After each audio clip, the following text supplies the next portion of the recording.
Renee Good! Renee Good! Renee Good!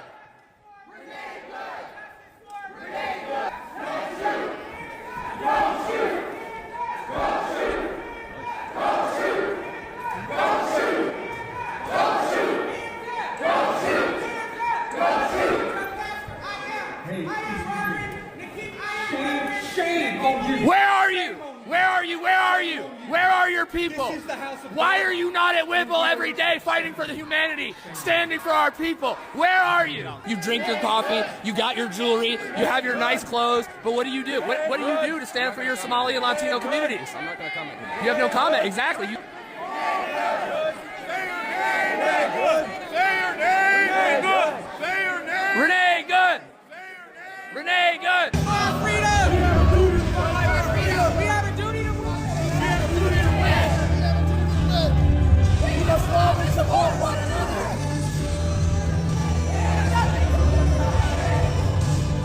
All these comfortable white people who are living lavish, comfortable lives while children are dragged into concentration camps. You're living real life, nice lives with your lattes, doing absolutely nothing for your Latino and Somali brothers and sisters. You come here to a man wearing a suit. Is a preacher? Did Jesus wear a suit? Did Jesus profit off the words? No. Jesus would dine with immigrants. Do not touch me. Touch me again and see what happens. Hey, you can't. You are a fake Christian. Why are you not standing with your Somali and Latino communities? Why do I not see you out at Whipple every day protesting this attack on humanity? Where are you? You're sinners. You're pretending to be Christians. But we know you live an easy life, don't you? A very easy life while people are starving. Shame. Out now. Out now. Living real comfortable while the people starve. Living real comfortable while children are dragged into concentration camps. You're all living real comfortable, aren't you? Shame on you. Do something. Stand with the Somalis. Stand with the Latinos. Quit ignoring this injustice. He wears a suit and tie and he hangs out with Kristi Noem. How is that a Christian? You're supposed to accept all immigrants, are you not? Why are you not going down to Whipple and joining us in protest against this inhumanity? You claim to be a Christian. Act like one. Shame on you! Shame on you! This is the house of God.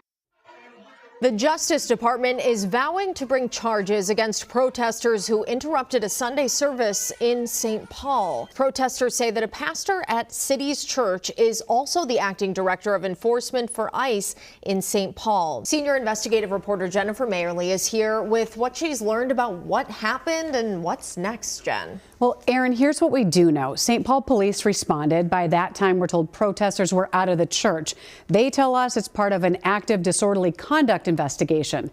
The feds say they've launched a civil rights investigation. This is video inside City's Church in St. Paul when anti-ICE protesters interrupted service Sunday morning. Black Lives Matter Twin Cities founder Chantel Allen was there. We went to the church and we knew that we were going to disrupt service. We knew that we were going to disrupt and ask some questions. We didn't know that it was going to turn into a full-on protest. In general, probably the basic rule is you shouldn't be interfering with other people's church services. If you do trespass against the church, try to break up a church service, and you do so with a certain type of, let's say, intent or certain types of goals, it could rise to either a criminal or a civil matter in terms of a violation of civil rights law. Allen stands by their actions. Interrupting a church service to inform the community of individuals that are terrorizing our community, that are standing in their pulpit, that's what we should be doing as citizens. We asked if Allen is worried about civil or criminal charges. I'm concerned that our citizens on a whole are in danger right now, and I'm willing to put anything on the line for our democracy. Cross our hearts and hope to die.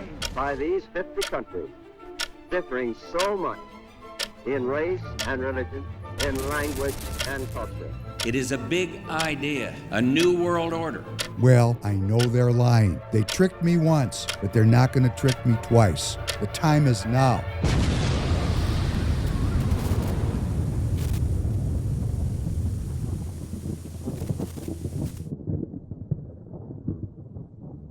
Welcome back to the Professor Penn podcast. David Penn, your host. Glad to be with you as always for episode number 273, coming to you on this January 20th, Tuesday night, 7 p.m. Central Standard Time. Glad to be with you. Good morning, Tanner. Good morning. That cold open sets the tone for today's conversation because it's such an important watershed moment in American history where we're having protesters enter a church for any reason and disrupt religious ceremony and worship on a Sunday morning. I have been worried about this for decades. And of course, I come from a family that's experienced this before. And I think the protesters were, very upfront about how they felt about things. Yeah. I mean, they were not wallflowers. And I thought on the under the circumstance of this, we would bring on today one of the friends of the show, Representative Mike Wiener. Welcome, sir. Thank you for taking your time to get up this morning and come in. And it's Mike and I have had some very in-depth conversations on video about what happens when a society becomes socialist or communist. And we were going to talk anyhow about articles of impeachment that the representative has recently filed in an attempt to unseat Governor Walz. And all these things to me are related. So good morning, Representative Mike Wiener. We're so glad you're here.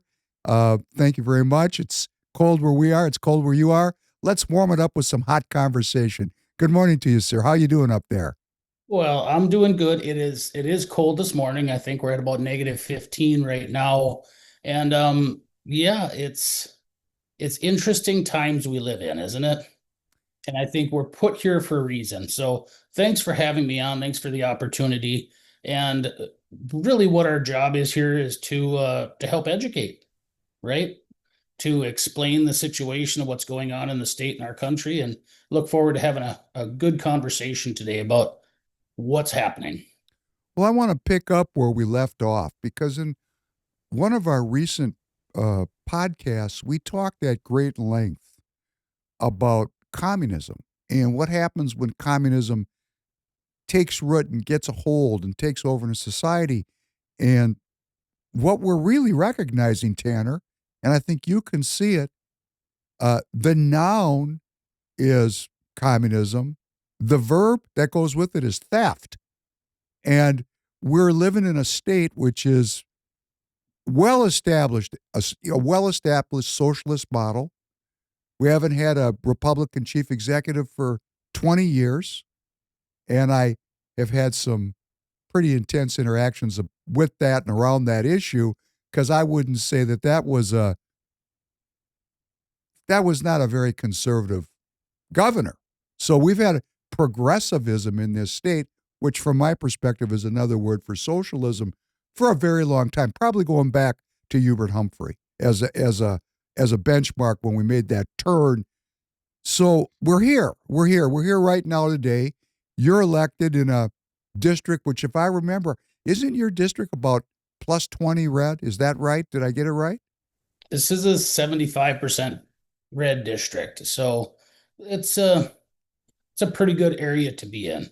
It's a safe area politically for Republicans, you could say, correct? You could, but just a little bit of history. It wasn't that long ago that this area was Democrat.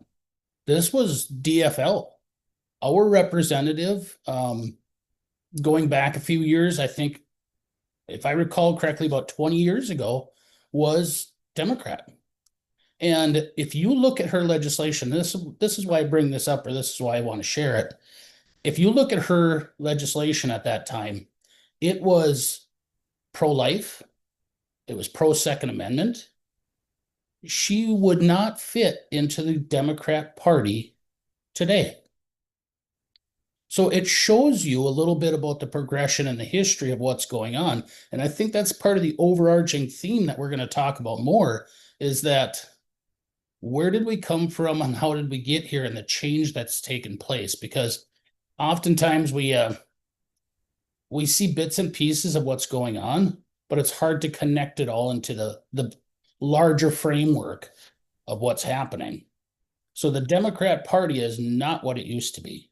It has turned into that Democrat Socialists of America and outright communist and some other candidates and other aspects. Well, before we get into the history, just a question pops into my head. When do you go back into session? February 17th. So that's about a month away. Yes. And you're going to go down and you're going to be in this chamber with socialists, communists, right? Correct? Yes, absolutely. How do you, I mean, this is just a very personal question of my real interest. When the cameras aren't on and when nobody's watching, do you interact with these people? Like like when we go out, we have lunch, we don't agree about everything, but we have a civil conversation. I mean, what is it like to be in communion with, because basically you're in communion with these people. What is it? Do they interact with you? Do they talk to you? Are they respectful to you? What is it actually functionally like for you when you come back down to the cities and go back into session with these people? You know, I might be the exception to the rule. I don't socialize a lot outside of the chambers, outside of the committees and so forth. I spend a lot of time doing my homework.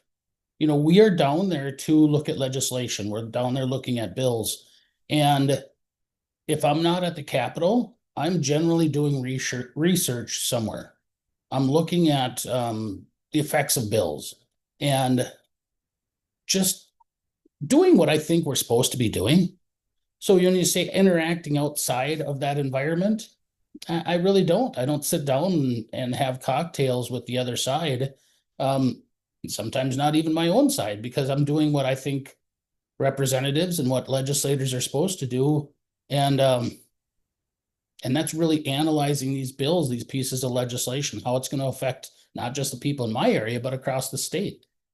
So that doesn't bother me to hear that. I think that's cool, actually, because I would probably be like you if I ever decided to walk your path and seek and then was elected.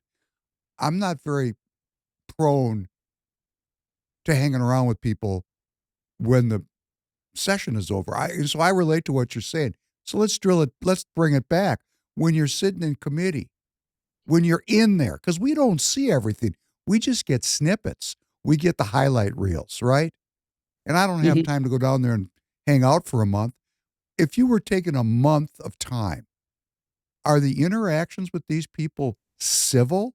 Is Robert's rule prevailing? Is there a good dialogue? Do they listen? Are you able to express yourself in a way that you feel heard? Do you listen to them? How does it work in the trenches with these people? Well, that's interesting. In committee, especially, what you see a lot of times, and even on the floor of the House, is especially the last session, you saw a lot of attacks on the president. Just bringing that into every conversation. And that's really political on the other side. That's strategic, I would say. We know that midterm elections are usually a referendum on whoever's in the White House.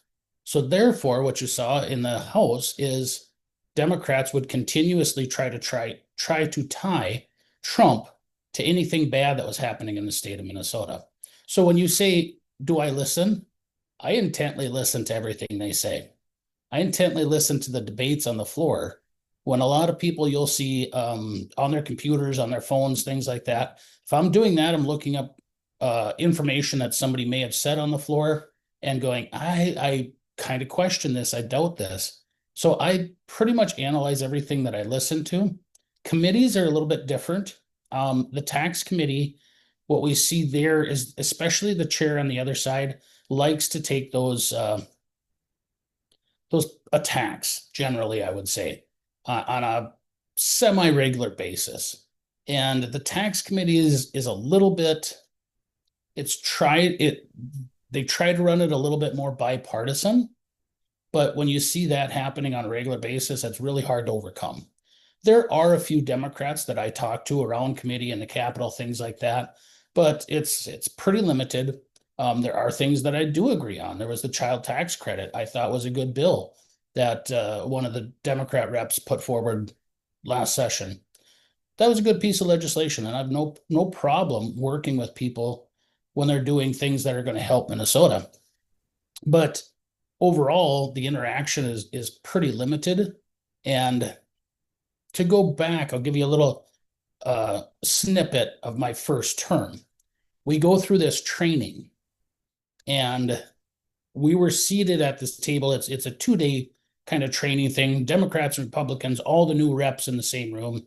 And they seat you at these tables, one Democrat, one Republican, one Democrat, around the table.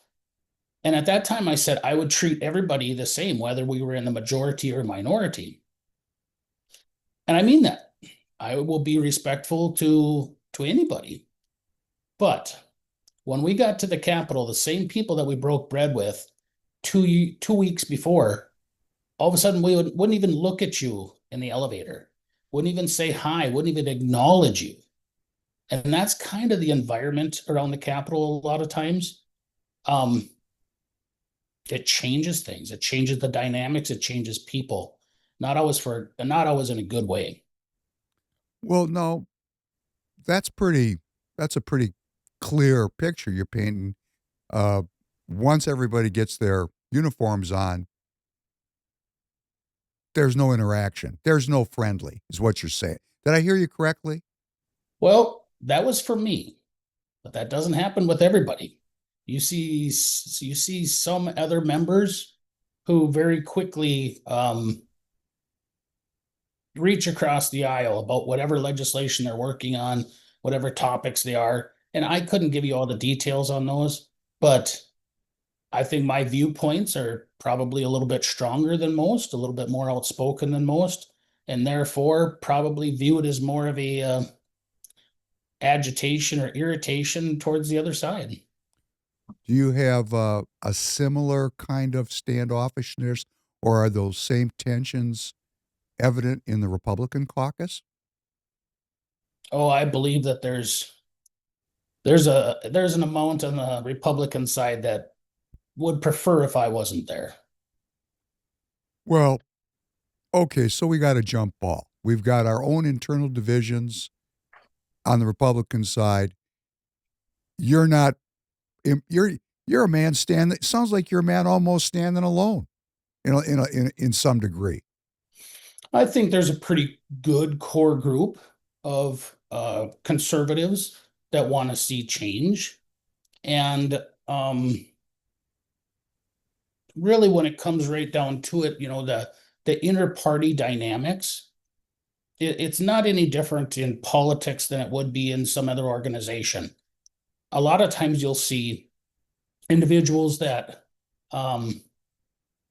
there's a power dynamic. And if somebody is a threat to their power, what do? They tend to attack it. I don't really take that mentality because you see it for what it is. Sometimes it's can be referred to as little man syndrome. Sometimes it's just envy. My wife has commented on that for years. She said, you can walk into a room, Mike, and people just turn. And I believe that's that personal power. And there's people that notice that and are automatically they're threatened by it. So I guess I've kind of dealt with it my whole life. Maybe it's my size, which I don't really view as an issue, but obviously everybody's a little bit different. So well, let me just say relative to power,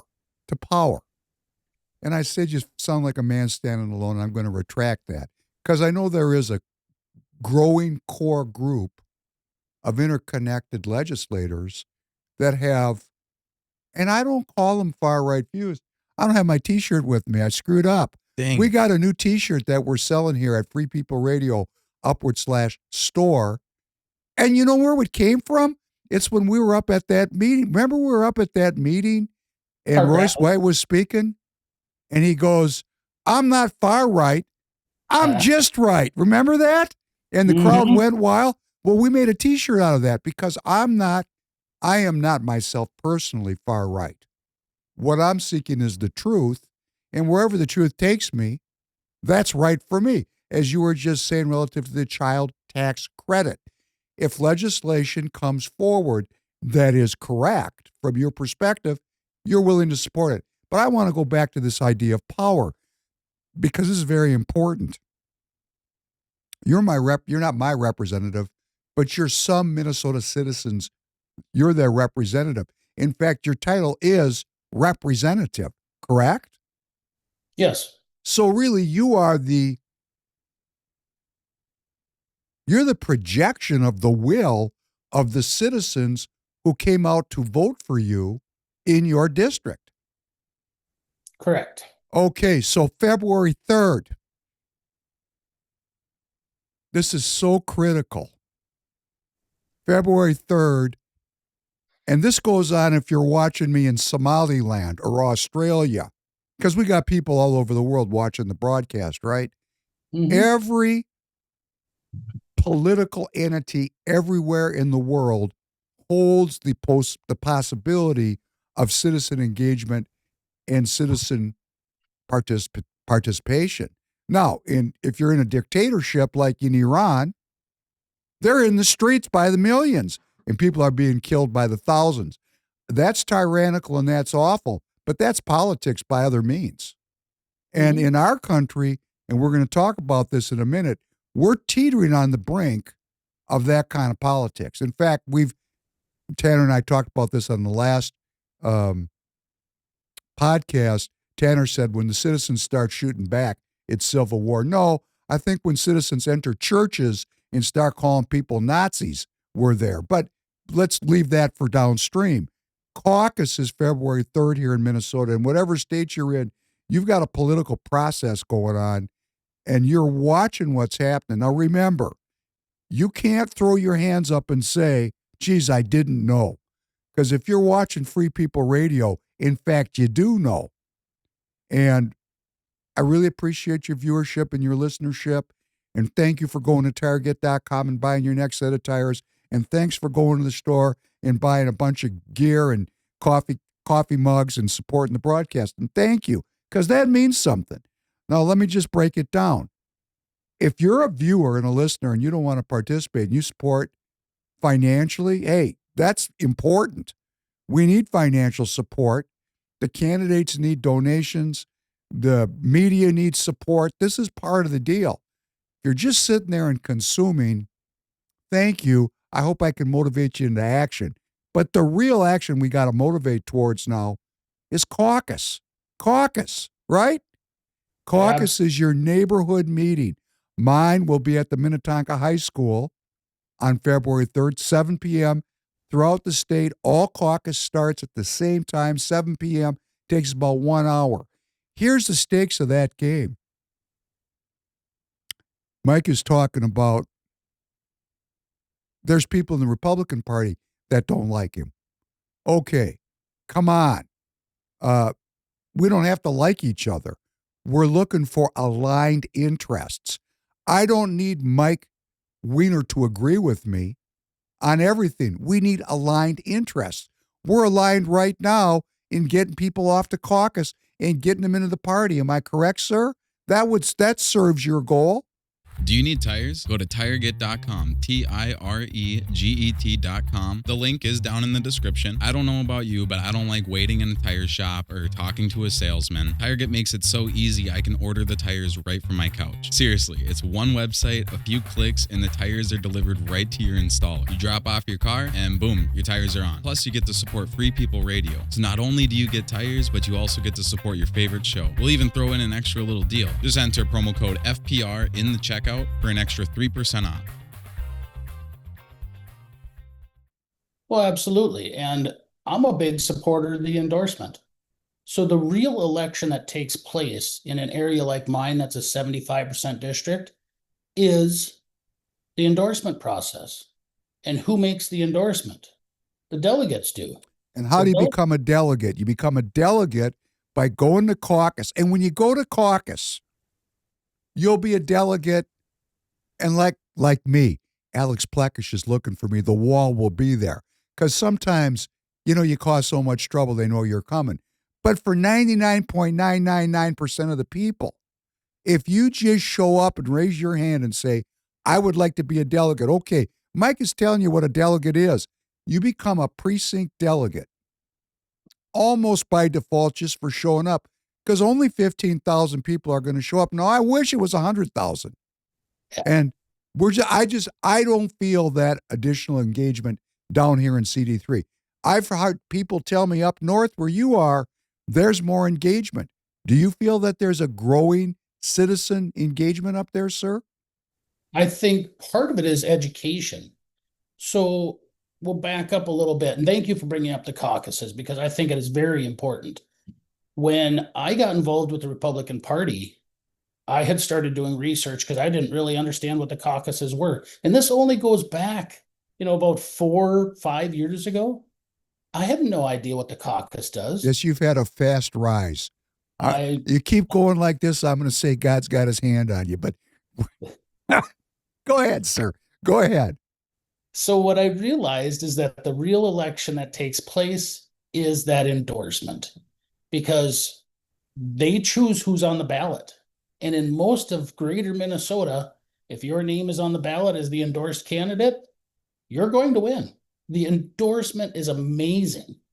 It is success. If you're the endorsed candidate in a red district like this, your chance of success is like 95, 96. There's a few primaries that take place that can skew that number, and if enough money is spent or other issues, but the endorsement is huge. So once I learned that, I said, I want to become a delegate.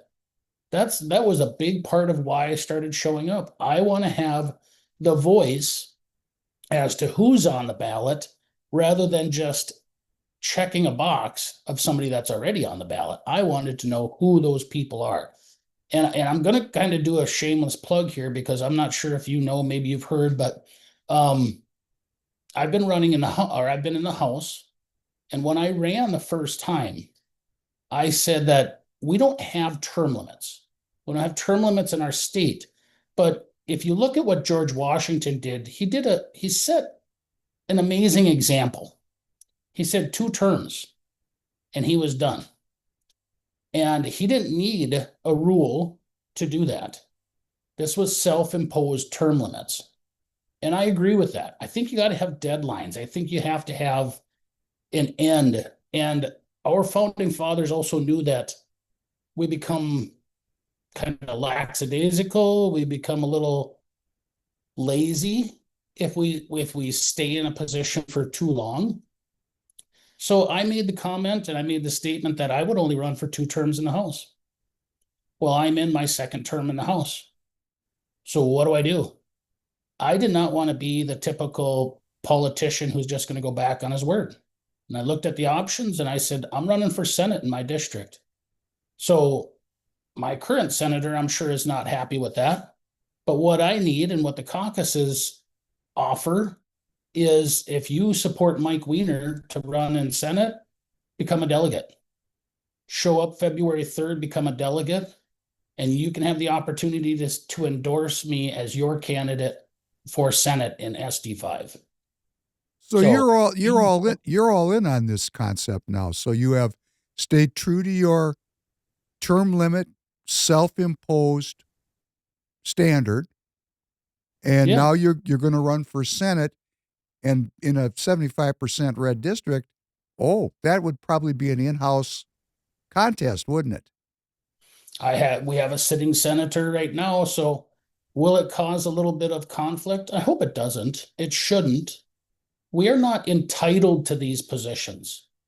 We have to get reelected the Senate is every 4 years. And when we become when we feel like we can't be challenged, there's a problem with that. And you see this system that kind of builds up that protects the incumbents. And that's a dangerous thing as well, because it takes the voice of the people out of the system. So I wanted to throw that out there. If you want to have a voice in it, you're exactly right. You're spot on when you talk about the caucuses. That's where the real election takes place in an area like mine. is Okay, caucus. so I'm going to do something to you, but I just need to know. What is the name of the sitting senator in 5 right now? Paul Utke.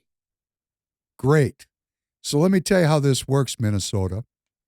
When you don't participate, or Kentucky, or Washington, or New York, or wherever you are, when you don't participate and you look and you get up and billions of dollars, trillions of dollars is getting stolen, and there's all this chaos, and you ask yourself, oh, why? And you start complaining. You know, that's not how our country's set up.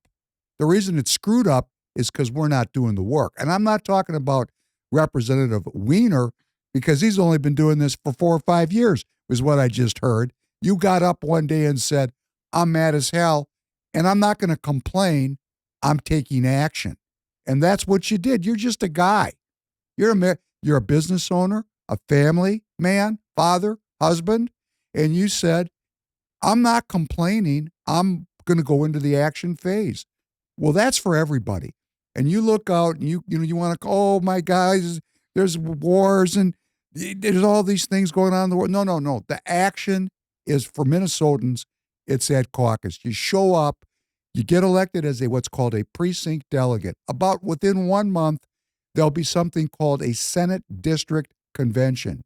You go there and you raise your hand again, and you'll actually get to speak for a minute, and you say, I'd like to be a state delegate. And once you've done that, once you become a state and congressional district delegate, you actually vet who the party endorses.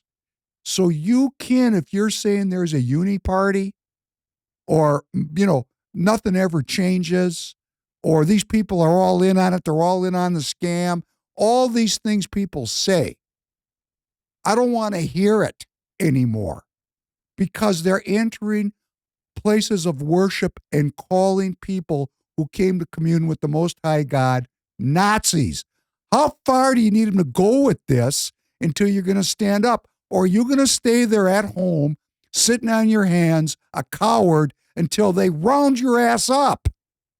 Because they don't care that you don't participate or you do participate. Who do you think dies when the communists take over? Just the leadership? No. They kill the priests and the pastors and the union leaders and the union members and anybody that is not completely compliant and cowed into submission. So, if you've stood up in your life in any way, perhaps even subscribing to this channel would be enough to get you arrested. Do you realize what we're facing? That is where it goes to unless we stop it right now. You say, well, how do I stop it? You go to caucus. Your candidates will come in to your political area. Some of them will show up at caucus and talk to you. You walk up to them, you ask them questions. You become your own political center of gravity with your own self-developed power, the expression of your human will. So you get elected, precinct, caucus, become a delegate.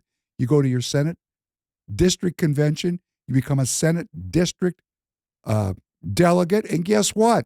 When Mr. Utke and Mr. Wiener show up at the Senate district convention, you get to pick one.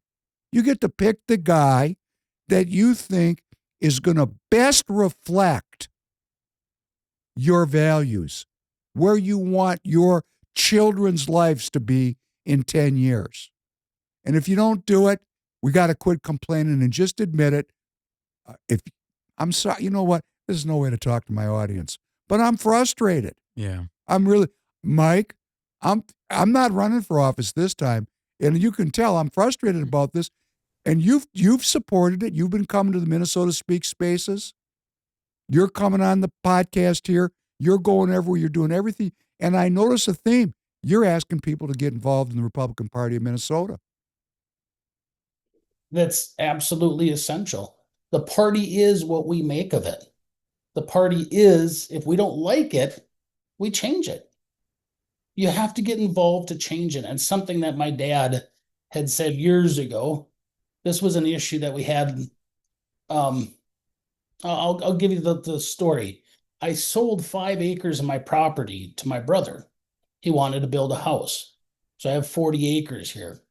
And the county said you have to, in order to split this off, we have to have 5 rows of trees planted here, and we have to do this, and we have to do this. And I said, well, this is kind of stupid because you're actually telling me I got to take farmland out of production.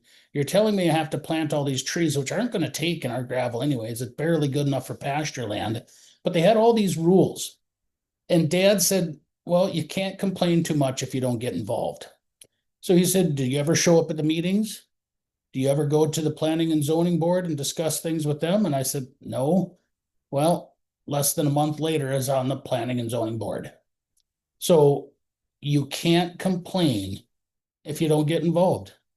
We talk about the party and people say we have a uniparty. You're exactly right. Then get involved and let's change it. Let's stand up for our principles. We have, a platform, a party platform. How many Republicans can even tell you what it says? How many Republicans can even tell you that we have a party How platform? many people in the party who are actually officers or elected in the Republican Party pay attention to that platform? Well, one of the things in there that I'll call out is omnibus bills. We're opposed to omnibus bills in our party platform. And yet what happens year after year after year with our legislators? They vote for omnibus bills. It's unconstitutional in our state. It's against our party platform, and yet it keeps happening. If you don't like that, if you don't like the expansion of government, if you're just happy with the status quo, then keep voting the way you are. If not, get involved. It's up to you. But this is very important what you just said. People I believe, there's still a lot of people that believe that there are two political parties. And to the extent that citizens do not engage and vet the candidates at the endorsement level, you go to your precinct caucus, you become a delegate. A month later, you become a state delegate at your Senate district convention. You've got a whopping 4 hours now of your life into politics. 4 hours. That's it. Now you're going to have a congressional district convention. Now you got 7 hours into your political life. Because now you're going to vote on who becomes the congressional district candidate. Mm-hmm. And then you're going to get to go to the state convention. Now you got another 5 hours. So it's 1 hour of precinct, probably 3 hours of Senate district convention. Now you're 4. Another 4 for congressional. Now you're 8. You're going to put in probably 15 hours of your year, 15 hours to change the arc of history. And if you don't have 15 hours to devote to this process, hey, did you enjoy football on Sunday? I watched the Bears play the Rams. It was pretty damn good. Man, did you watch you didn't watch that football. No, I didn't watch Did you watch the Bears-Rams game, Mike? Man, No, it was fantastic. So, just give over to, it's porn and drugs and football until I die. Okay, and let's just quit kidding around because we've reached that point. I'm reaching that point where I'm just so frustrated. And I'm going to change my own personal podcast and mission is going to all be about self-empowerment now. Because for some reason, Mike, you believed, for some reason, that you could actually go to that planning commission and get elected and then go down to St. Paul and you believed it. You believed in yourself. You believed in the process. But more than anything else, you did it. You're personally empowered. How did you do that? I would have to say that one of the biggest motivations for me is my kids. What am I going to leave them? Excuse me. If I don't fight for the America that I love, the Minnesota that I grew up in, what am I going to leave them? When we started our business, the whole premise was basically to create jobs so that sometime in the future, our kids, because when we started this, my oldest girls were toddlers and babies. We started the business so that some point in time they would have employment and they would be able to raise a family right around here. So we have to plan ahead. With getting involved in politics, I kept thinking to myself, what am I going to leave my kids? And if I'm not satisfied with the system, then I've got to step up and help make a change. I have to make it better. Once again, Dad's words, you can't complain too much if you don't get involved. So you live about 2.5 hours from the Twin Cities? Yeah, a little over 2 hours and 15 minutes. And you live in a relatively rural environment. And I was telling you before we came on about a inner city pastor, and I'm not going to mention his name on here because it's extreme for me what I'm going to say. But if he's listening, he knows who he is. And he saw you on one time. And I have to be careful about how I say this because I don't really remember very well exactly his words. But I'm going to tell you the feeling, which is going to tie into these people going into this church. He kind of listened to what you were saying about the life you want to protect, about the Minnesota that you love. And his comment to me was white supremacy. I'm just going to translate it down to Mike, seriously, now this is an important, we got people, I got a lot of leftists listen to me because I'm looking for everybody, I'm looking for a new politics. And, they're looking at you and they're saying, look at this guy.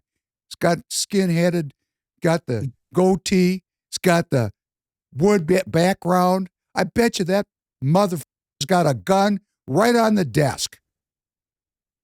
Well,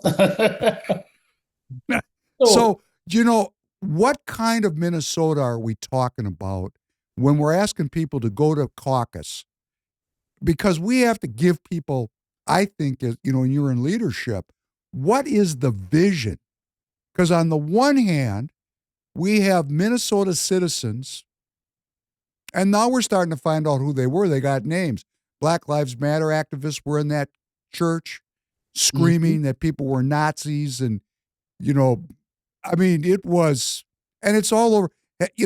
We played it at the beginning. You'll see, it's striking to see one group of people walk into a church and call another group of people Nazis.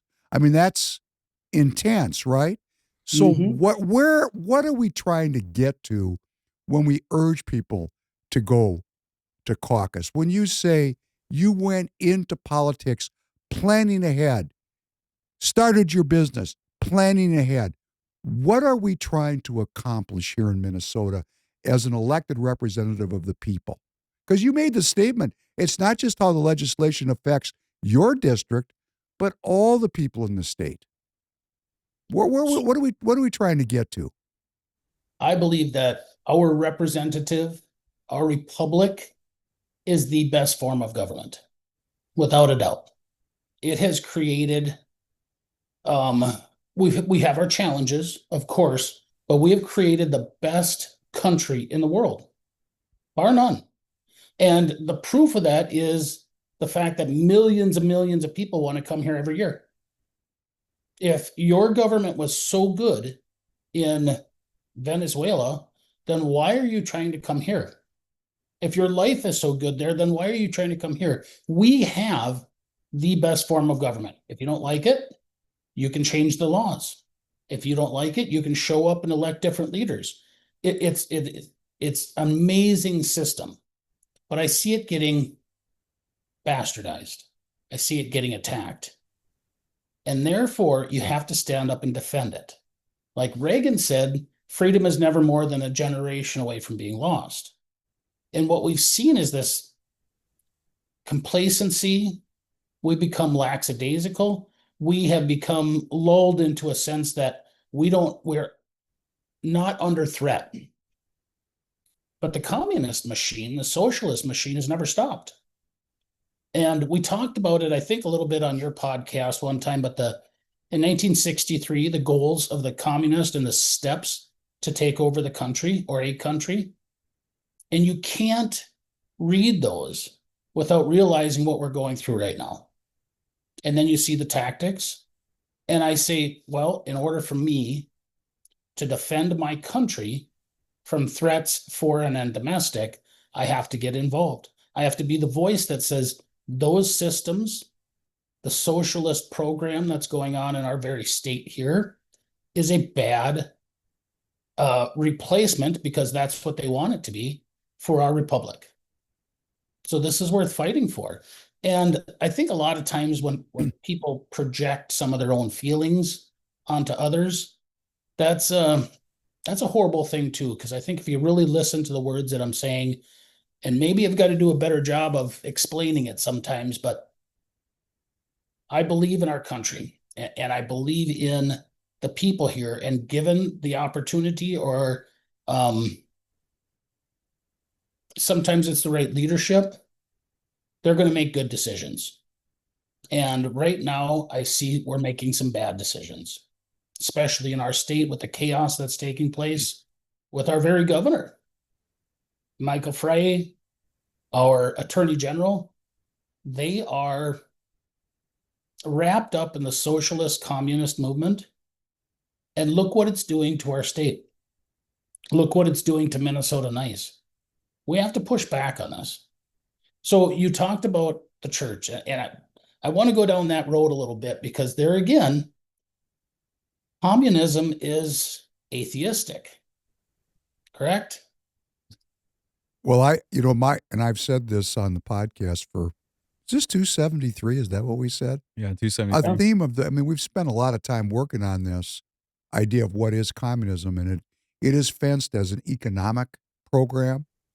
It's a materialist program. It's solely focused on the material world, and it abnegates the spiritual as an illusion.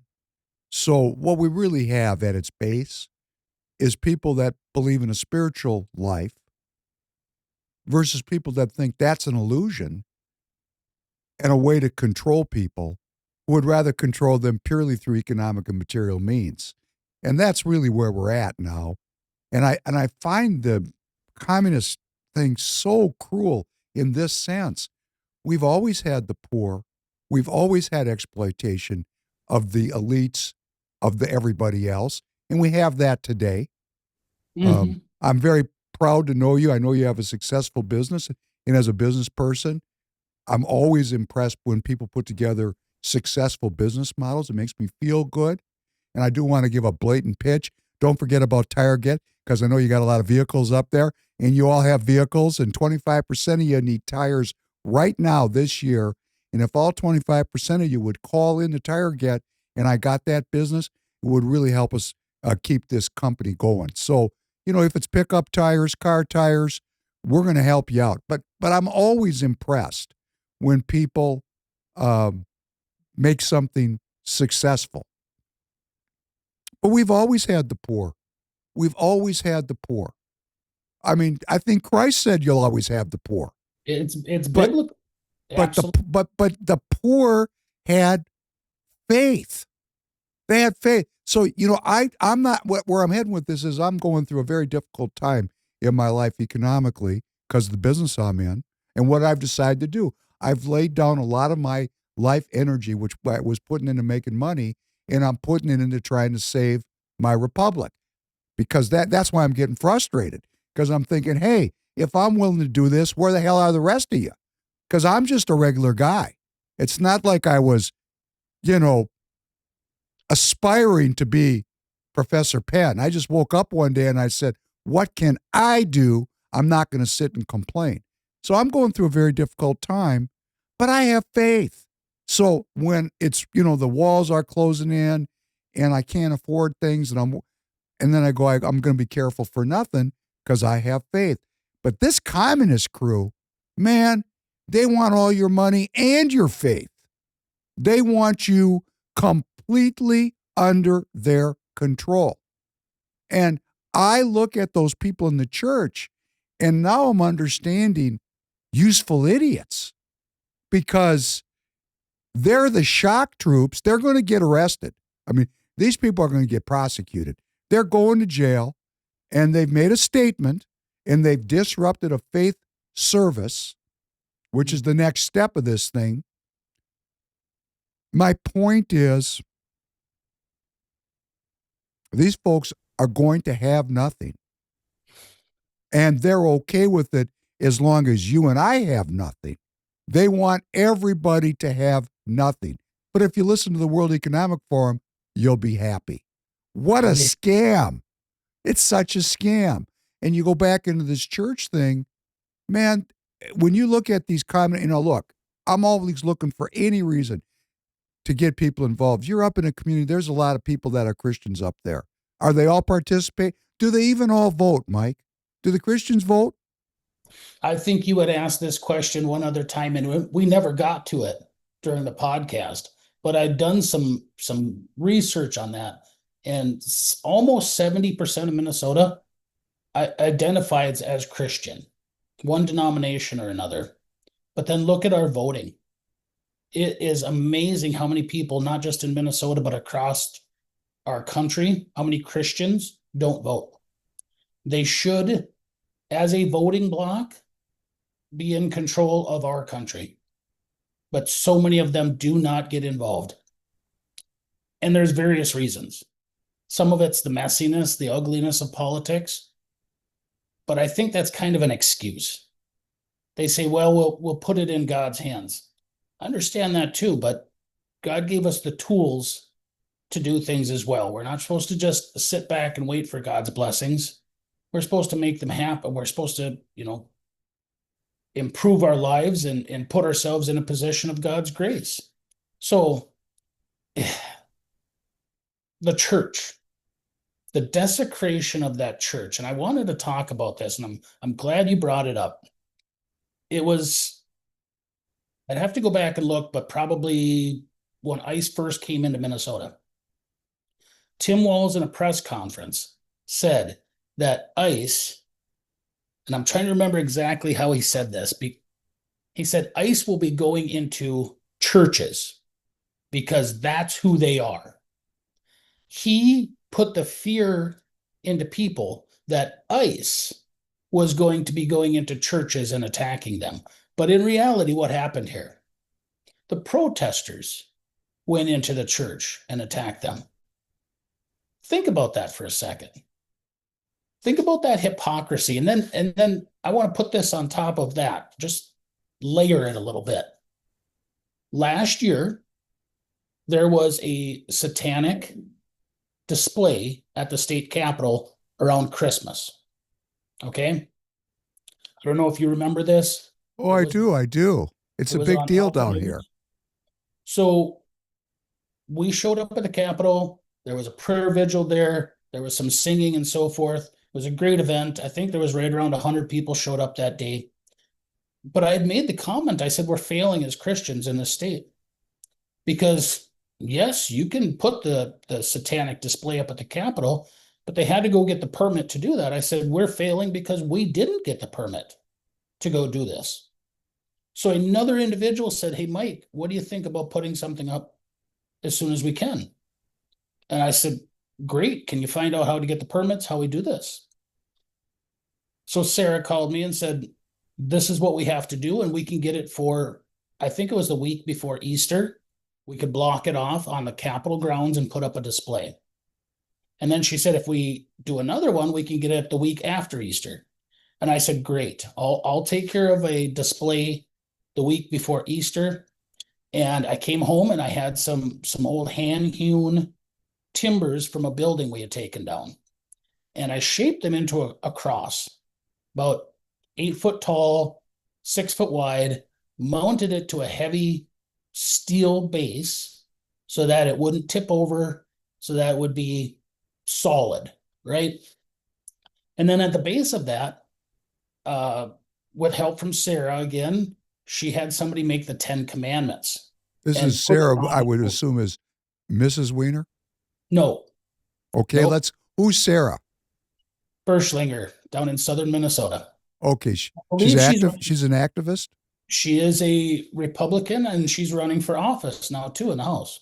Okay, got it. Just want to know, want to know who everybody is. Please continue. I'm Sure. so sorry. So she worked diligently to make this happen, and there was other individuals too. We put the display up on the Capitol grounds, and I think it was I think I had to go down early the next week, and it was Trans Visibility Day at the Capitol. That display was destroyed.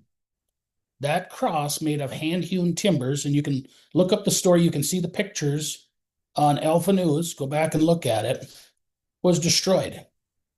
They tipped it over, broke the cross itself, stole the 10 commandments that were at the bottom. We never found them. But this is what we're dealing with in Minnesota. This attack on Christianity, which ties in exactly with that socialist communist movement. They do not want faith. They do not want a religious people. And these attacks in our state have been, they've been vicious.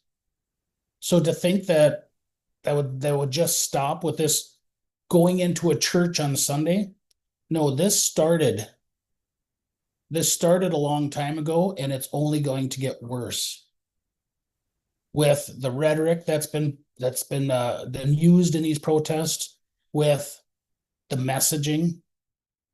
To think about that, and Don Lemon just happened to be there, just happened to be at that church, right? Like that wasn't staged or planned. But going into the church, confronting that pastor, this is horrible. The laws themselves that you mentioned, these people need to be prosecuted to the fullest extent of the law. But what are we going to see in the state of Minnesota with an attorney general that looks the other way? I think there's federal laws That's that are our civil hope rights right now. laws, and I think that's coming. But I do want to say, before we get too far from your word, I hadn't in my mind used the word desecrate. And it is a desecration, but I'm going to tell you why I didn't go there in my mind. 70% of the people in the state are Christian. A lot of them have got pride flags on their altars. And, you know, this ideology, and you could see in the protest, and I don't really want to call them protesters because that's giving protesters a bad name. I don't really want to do that to them. But you could see them using the Christian ideology about, you know, welcoming the stranger, and you're not really Christians. You know, and I think that there's a book that's called, a new book by an author named Saad called Toxic Empathy. But the empathy of the church, of love your neighbor as you wish to be loved. And it's much deeper than that, because there's a business involved with bringing these people up into the state, which you know as a representative, you know, the Lutheran Social Services, unfortunately Catholic Charities. There's a Jewish organization that does this. I mean, you want to talk about using the identity of people. These are not religious organizations. First of all, they're nonprofits. Nonprofits funded by government almost exclusively in the hundreds of millions of dollars. They also can lobby. So they lobby for more immigration, which is their business model. The whole thing is so screwed up. And then that ideology goes down into the churches because they want to have support within their religious sects. And so this problem, okay, so now Christians, you're saying 70% of the state is Christian? Okay, great. Do these people read Bibles? You know, you really don't have to go to church to read the Bible. And you don't really have to go to the church to develop your own discernment. And your own walk with Christ is not based on going from 11 to 12 and then quick to Perkins for brunch and I'm home in time for the second half. That's not the deal. And to that extent, when that protester was saying, hey, you're not Christians, you know, if they were Christians, A bunch of men in that church would have jumped up and ejected those people and protected the church from desecration. But we don't have that kind of Christianity anymore. The kind of Christianity that was expressed in Matthew 10:34. I did not come to bring peace, but I came with a sword. See, this whole thing now has reached that point again. And I've said for decades, it's very, very friendly to be a believer these days. You don't have to give anything for it. You don't even have to spend the whole day at church. 1 hour and you're good to go. Just show up for an hour. That's your faith. So there's truth everywhere. And I'm on a rant about this because I know the next step. Because I had relatives that were religious and died for their faith. I know their names. I know how they died. That's not very long ago. And if you go back, we talked about the history of the Bolsheviks when they took over Russia. They wiped out a whole generation of priests. Mm-hmm. And we're not talking about a few people. We're talking about hundreds of thousands, millions of Christians were killed by the Reds. And we had it in China, the same thing, the elimination of people. And we're sitting here and they're in your church because it's one church, okay? Yes, we have many denominations because we, again, are all screwed up. And don't get mad at me. Why? Because many churches, great. Somebody's at the top taking the money, okay? We're one church, one faith. This is the New Jerusalem. We live in that country. And we're not going to defend the freedom to have faith because that's what we're going to have to defend. And if we don't defend it, we're not just going to lose the republic. We're going to lose our lives because faith is internal. And, it's like the mafia. If I don't understand it, I'm going to kill it. And that's how these people are. Couldn't we see it? Did you see that on display? Or am I going a little bit too far, in your opinion? Here comes winter. In winter, good tires aren't a luxury. They're a necessity for safety. At TireGet.com, getting your winter tires is quick, easy, and priced right. With TireGet.com, you order online, install right by your house, and stay safe on the road this winter season.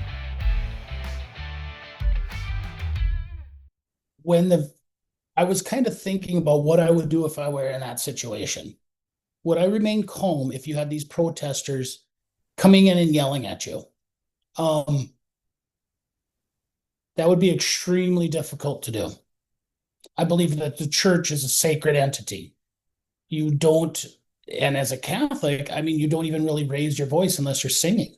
You pray in sort of a humble manner. You bring your low voice down, unless you're singing, unless you're doing it as a congregation. It's a little bit different. But there's a matter of reverence inside that structure. They call it a sanctuary. It's the sanctuary. It's where we don't. Of course they came in there because they're taking away the spiritual sanctuary. But they want to have a sanctuary city. Yeah. Yeah, great point. They stole that. They stole the idea of where men leave their weapons to pray. They stole, just like they stole the word equity. They stole the word sanctuary to be a place where the rule of law is suspended to protect illegality. But in the church, it's quiet because we go for a purpose. We bow our heads and we don't fight in the church. And they came right in to fight. So, it was really, if you looked at them, and I'm not picking on anybody, but, man, hey, man, this is the time. This is the time when you got to be a man. I'm just sorry. That's just how I feel about it. And I know if they pull that in some churches, people are going to stand up and scream right back at them, if not push them out of the church. I think a lot of times when we see these things, they're trying to break them down, and then they use biblical references. They look at Jesus and say, well, Jesus did this. What would Jesus do? We've heard that saying for years. And what did he tell Peter? He told Peter that put away your sword. Those who live by the sword will die by the sword. right? At the same time, Jesus was also in the temple, and he overthrew the money changers, didn't he? He said, "You have desecrated my father's house and you've turned it into a den of thieves." And he had a righteous anger. So he moved through the, if anybody's ever fought more than one person at a time, they will understand the reference. He moved through the crowd like a whirlwind. If you've been there, you know what it feels like. So my point, and I'm not trying to make a comparison, I'm just saying, if you've been there, so, we have, because of course, how we see Jesus, the image of Jesus, how we think about Christ is also constructed unless we've done our own work by reading his words by ourselves and constructing our own thinking. But I'm just going to say, this is not the last time this is going to happen. This was just the first time. That's number one. Number two, if it's your church, what are you going to do? Are you going to let these people walk in and desecrate the altar of Christ? You radicalize me now. I hadn't thought of it as desecration, but in essence, they desecrated that church. Absolutely. And I can't believe that more Minnesotans aren't up in arms about this. But now the media, their complicity in this is horrible. How can you take somebody like Don Lemon, make him a hero of this while they did this to a church? I mean, think about that for a second. You can almost look at everything the media says nowadays and say that it's not true, or it's not even close to truth. We have to disseminate that information and think about it realistically. That church had every right to do what it was doing. You took a group of people, ties with Black Lives Matter, and you stormed into a building that you had no business being in at that point in time. You could have protested peacefully outside, but that isn't what they're trying to do. They're trying to shame to a certain extent, bully, and at the same time, when they talk about diversity, equity, and inclusion, what are they doing? Are you accepting other people's point of views? Are you being inclusive to other people's point of views when you're going to break into a church? Of course not. This is a bullying act. This goes back to what I was trying to say to set this up. What kind of Minnesota do we want? Because they're anticipating. This is what happens when everyday people, like a guy like me or a guy like you, we're planning ahead. We see what's going on. But these people are on the payroll, and the people that I say are on the payroll are working at the University of Minnesota thinking about, where is this curveball going to spin to? And that's why you hear them screaming about white Christian nationalism, because that's what these people fear. They know that if 70% of the state of Minnesota united to protect faith in Christ, but they've got the Christian community divided, just like all the rest of our communities, because we got a group of Christians and Jews and Muslims too that don't participate. They've given up for a whole range of reasons we started to talk about. It's messy. Some of the evangelicals think their citizenship is in heaven. Some people aren't here for the Republic. They're just here for themselves, whatever, bunch of reasons, but they're not participating.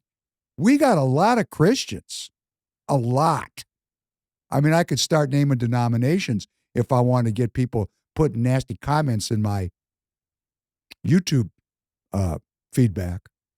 But we've got entire denominations that are given over to this ideology and actually are profiting from it. And then we got, even in the Catholic Church, for example, we've got Catholic bishops that come out, and we had a pope now we got another pope.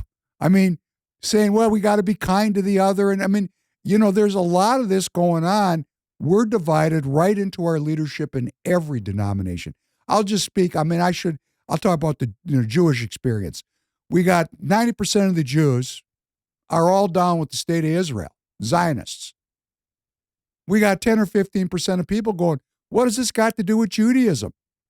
And, that's dangerous when you do it because, these people are, let me tell you, those people come into a synagogue like that, they're going to get shot.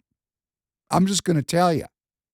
Because the Jews have a memory of this, and they can come in screaming Nazi, Nazi, Nazi all they want. That's just a word. The Jews have a memory, and you go to a Jewish place of worship in the Twin Cities, and there's armed guards there, and I'm going to guarantee you there's a lot of people carrying in those congregations. And they will pull those guns out, and they'll use them to defend themselves. But I bet that's not the way it is in the Catholic churches. Well, the Catholic churches right now, unfortunately, look at the problems that our current Pope has caused when he talked about immigration. When he has come out and said that what's going on in the United States is not Catholic. That's not right. And this Pope, much like the last one, is virtually a Marxist. As a Catholic, that's a horrible thing for me to even think about. But they have taken that liberation theology, I was trying to think of the term, which was very pervasive, especially with the Jesuits in the 70s, and they have filtered that into Catholic teaching. It's not correct. And it's a terrible thing as a Catholic to think that I have to correct my own Pope, that I have to look at him and say, you're not teaching Catholic faith. Even our Bible, look at the Bible and look at how many times the Jews had to defend their borders from invaders. But what you're saying here in the United States is somehow we can't do that. Study your own history, Holy Father. This is absolutely wrong. The invasion that's taken place by the globalists, by the communists into our country is an effort to take over basically the last bastion of Christianity in the world. So you're telling us not to defend ourselves? But popes are human too. And they are flawed creatures, just like the rest of us. And this is an example of that. Go ahead, Mike. Go ahead. The Cristeros in Mexico. If you've ever heard the story or read that, there was a movie about it. I can't remember what the movie is called now. I'm drawing a blank. But it was about in the 1920s, if I remember correctly, the leader of Mexico was a communist, and he was attacking and shutting down the churches in Mexico. And the peasants, the Cristeros, basically said, you're not doing this. And they fought back. Excuse me. So there was a peasant revolt against the communist takeover of that country. And it went so far as or even writing a letter to the Pope saying, we need you to intervene here, to stop this, what's going on. Look up that history. It is absolutely amazing. The Pope, if I recall the details correctly, did not get involved. He did not intervene. And the Cristeros were slaughtered by the communists in Mexico at that time. Viva Cristo Rey was their battle cry. Long live Christ the King. And here we are in Minnesota, when you have communists, socialists attacking churches. This time, nobody got hurt. How long will it take before people do actually get hurt? That scares me. Well, I mean, this is where we're headed. We're there. I mean, it's coming. It's upon us. So what I find is so interesting was the one very vocal citizen talking about the white, what kind of Christians are you? And, they're screaming about white Christo nationalism. Well, it's out there. I mean, I know it's out there, but it's not formed into a energy where people will show up at caucus. I mean, we don't have to have it be violence in the streets. It will be the lack of your participation in the void where your faith could be. In that void, violence will fill that void. That is the stakes of this game. To the extent that we don't stand up, and they're going to say, well, you're a white Christo nationalist. No, you're not. You're an American citizen practicing the lifestyle of republicanism. It doesn't have to come down to a religious war. It will when we lose the republic. I mean, the founding fathers gave us a process to deal with this kind of conflict in a nonviolent fashion. And when we don't take advantage of that with our own personal participation, what fills the void is evil. And that we're watching it. And Mike, I'm so frustrated.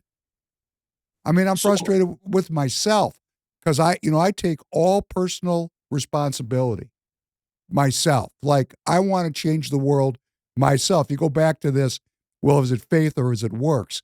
That's a very not an issue for me. I know it's faith and works for me. So I'm frustrated.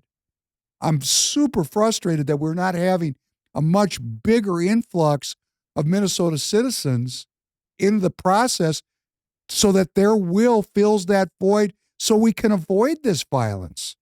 That's my point. So which country is it in Africa right now where the Christians are being persecuted? They're being killed. Many. Syria is the Middle East, but Nigeria is the big one right now. And actually, President Trump ordered for the first time airstrikes into, I mean, we sent our military assets there to beat down some of these alleged Christian killing groups that are in Nigeria. But go ahead. So I was thinking it was Nigeria. I wasn't 100% sure, but thousands of people there have been killed. Churches burned down. Just a persecution of Christians. Now that's a bloody persecution. What you're seeing in our state right now, when they break into a church, is a bloodless persecution. It's intimidation. It's meant to cause fear. It is another type of persecution that, unless we stand up and push back against this, it will end up turning into a bloody persecution. History tells us this. It's happened over and over and over in societies since the beginning of time. You have the right to defend yourself. Our Jewish ancestors defended the Holy Land through the Moabs, the Hittites, name the battle. They built the walls up around Jerusalem how many times and were destroyed? And yet here we are in Minnesota saying we have to play nice against people who are persecuting us. At some point in time, people are going to say that's enough. And it scares me when that happens, because I do believe a civil war in our country is just going to be devastating. And that's exactly what our enemies want. That's what the communists want. That's what the socialists want, is this conflict in our country.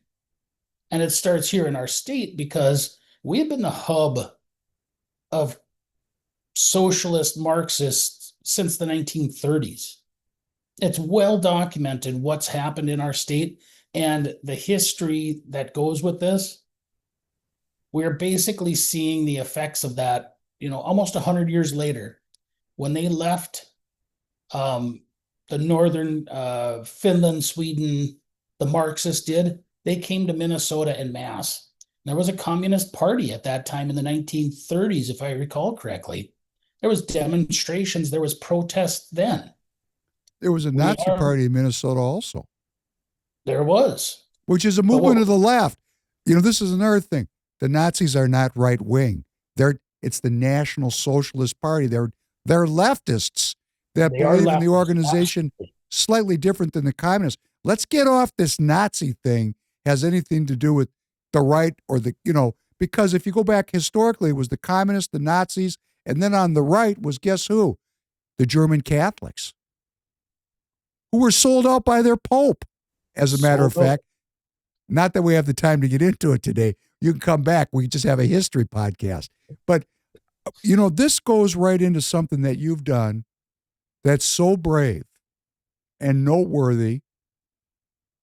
You're trying to cut to the chase. You have filed, if I understand correctly, articles of impeachment to move through the political process to culminate in the removal of Governor Walz as the chief executive of this state. Am I correct about that? Yes, you are. And people have said, well, what happened there? What took place? What made you want to do this? And I kind of jokingly say I do the same thing I'm sure everybody does on a Sunday afternoon. I was reading the Constitution of the state of Minnesota and came across the section of articles of impeachment and thought, why aren't we doing this? When true story, I actually was reading the Constitution of the state of What Minnesota. everybody does on a Sunday afternoon, Mike. Sure. Go ahead. Now, this is a suggestion for Tanner on Sunday. I don't know what always you're reading the Constitution. Start, okay? Because you know what I'm doing. I am reading the Constitution. I am reading everything I can. Insofar as it is within my power, I want to know what's going on. And you did it, Mike. You did it as a man who was elected to the House. You have a platform. You just don't come. You're not going to come on the podcast. Somebody should impeach that guy. No, you filed articles for impeachment is what you've done. So when I read that, and this is kind of interesting, but I was reading that, and Sunday I always set more time away for spiritual reading. I think it's essential. Keep holy the Lord's Day. Just a basic thing. Spend time on spiritual reading. But then I always reference different things. So that's how I got into the Constitution that day. The next day, I think it was, one of our reps called me and said, Mike, what do you think about the articles of impeachment? So Representative Ben Davis had called me, I think it was the next day. And I kind of chuckled. I said, Ben, I've been thinking of the same thing. And I said, I kind of got an idea here. So I ran with it and started putting the articles of impeachment together, started going through the process, found out that, there's things in our Constitution where it says corrupt conduct. That's what is one of the reasons to impeach the governor or state elected officials. But we don't define corrupt conduct. So we have to go back to common law to figure out what corrupt conduct is listed as. And when I went through that, I thought, oh, well, this is interesting. We knew there had been hundreds, almost 500 whistleblowers that have come forward. We knew that the information had made it to the governor's desk. We also knew that departments and so forth had basically told whistleblowers that because this could be viewed as racist because of some of the Somalian ties, that they didn't want to touch it. So when you put all of that information together, I said, well, this is an impeachable offense. And Mike, let me break in. Hold that thought. Their cover story was this could be perceived as being racist. That was the way they were able to justify.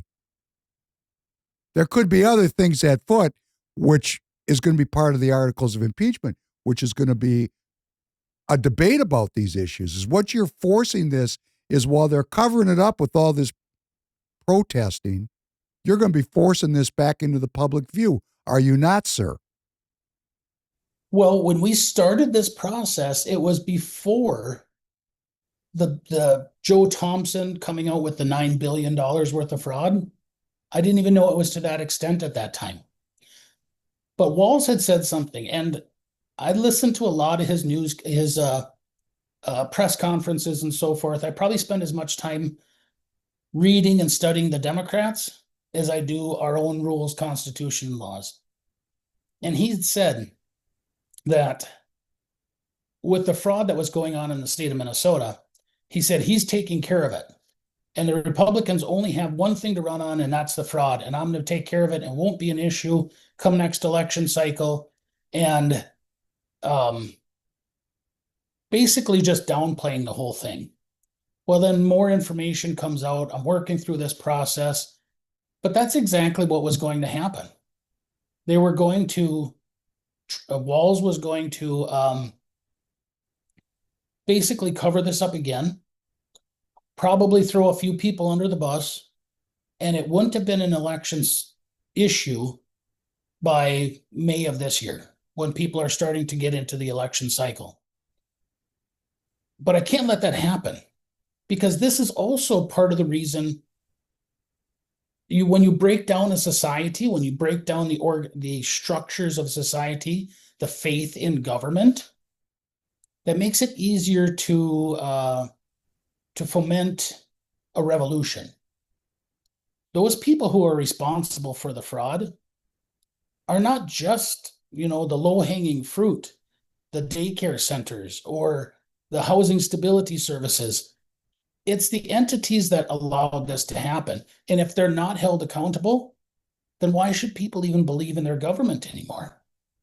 So when I looked at this, I said he absolutely needs to be held accountable in order to restore that faith in government that we should have. This even shouldn't be a partisan issue in reality, because everybody should be against the fraud. But we're going to find out pretty quickly what the other side, if they're going to support it or not. I'd imagine, I'm hoping that there's some that actually do, that take this serious. But moving forward with this, it'll be an interesting process. And I could go into the details on some of it, but I think in the bigger picture here, the overarching theme is I'm following our Constitution. I'm following the rule of law. Those things are put into that Constitution for a reason. If people don't like it, then they're actually speaking against our Constitution, and they're playing the partisan politics that's actually meant to destroy our great state. Now, when you went back and looked at the common law, it was corrupt conduct that you were researching? Because in our Constitution, it refers to corrupt conduct. But we do not define corrupt conduct in our Constitution. So therefore, it says that we refer back to common law. And that's where I had to get definition or breakdown examples of corrupt conduct. And what did you find there? What did you find there? What was the definition in the common law that is the basis for your articles of impeachment? Well, there's a list of things that are listed there. Covering up wrongdoing, protecting, basically protecting yourself from the next election by covering up wrongdoing. Malfeasance, nonfeasance are a couple of the things that are listed. Not doing your duty, fiduciary responsibility of the state. So there's a number of things in there. I picked the 4 that I thought kind of worked the best. But when you're responsible, which the governor actually said in a press conference he said, the buck stops with me. He's admitting that he's ultimately responsible for that $9 billion worth of fraud. Another thing that's very interesting is sometimes pieces of legislation that get brought forward are very telling. There was a bill that went through the House that the Democrats actually brought to committee that would have given the departments more money to investigate fraud last session. That was in 2025. And the Republicans said no.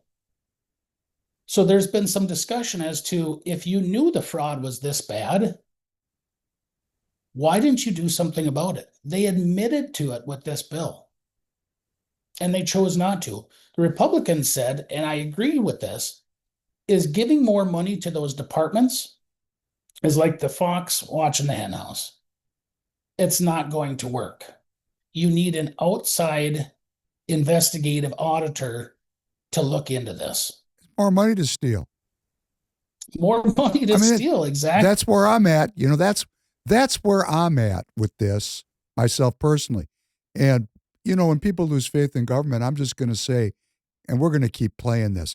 Tanner, we're going to play this over and over. That clip of Secretary of Defense Don Rumsfeld on September 10th, 2001, the day before 9/11, sauntered up to a press conference and said, we're tangled in our own anchor chain.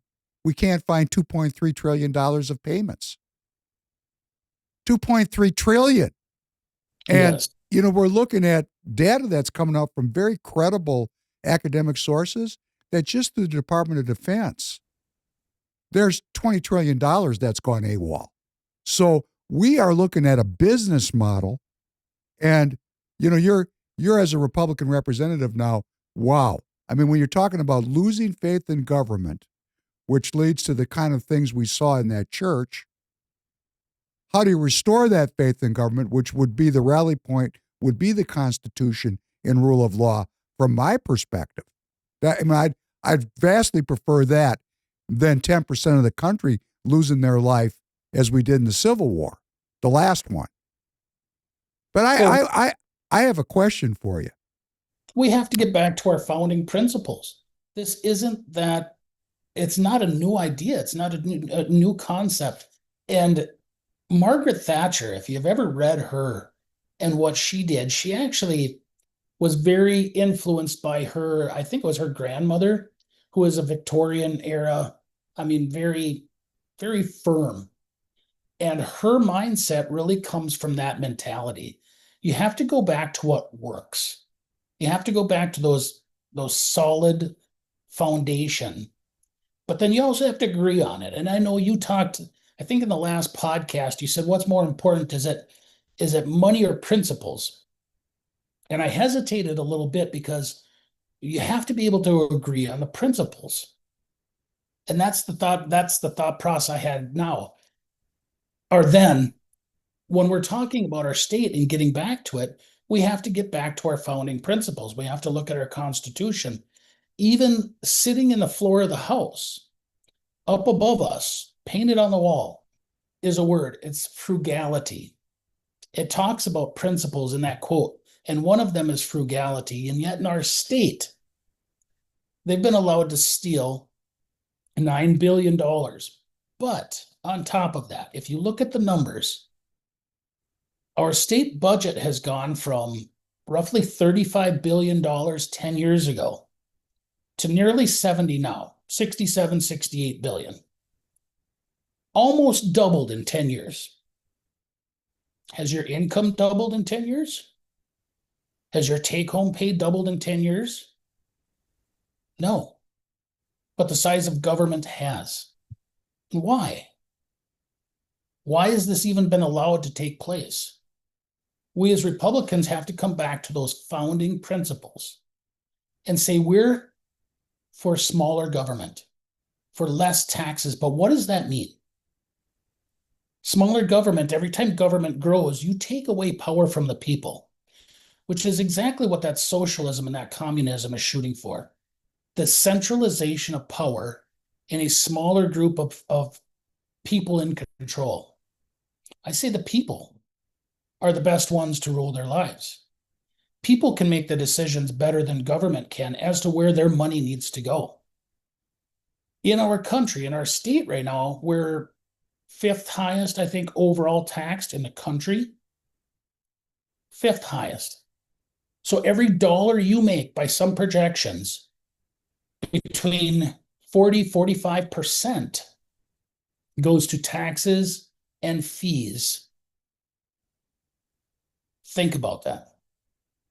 We went to war in 1776 over 3% on a tea tax or something like that. I mean, 0.5% sales tax we had at Boston Tea Party, and you are right now giving up 45% of every dollar you earn. And then you're wondering why I can't pay for my childcare, why I can't pay for my kids' lunch, why I can't pay to the church to be charitable.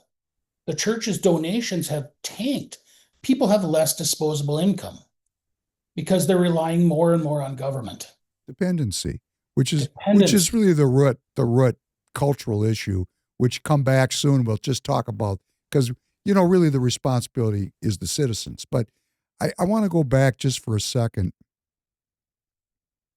What was the exact word? Corrupt conduct? Corrupt conduct. Okay. And it has a set of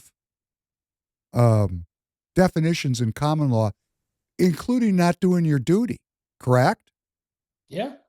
Well, then correct me if I'm wrong and help me, because, when Brett Busman was called forward and was unseated, was not he also accused by his own party co-creators of this same kind of corrupt conduct that he was? I mean, I'm asking because I don't know.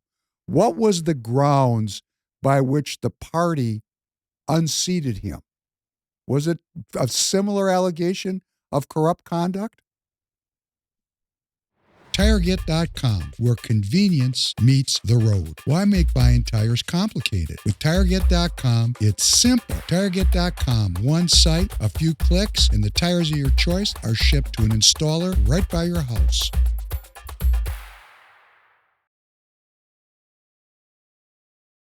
Trying to remember what the allegations were, how they were worded. But there again, I question the process and interpretation of our party constitution. Now that's where I differ a little bit. We want to see CD7 function.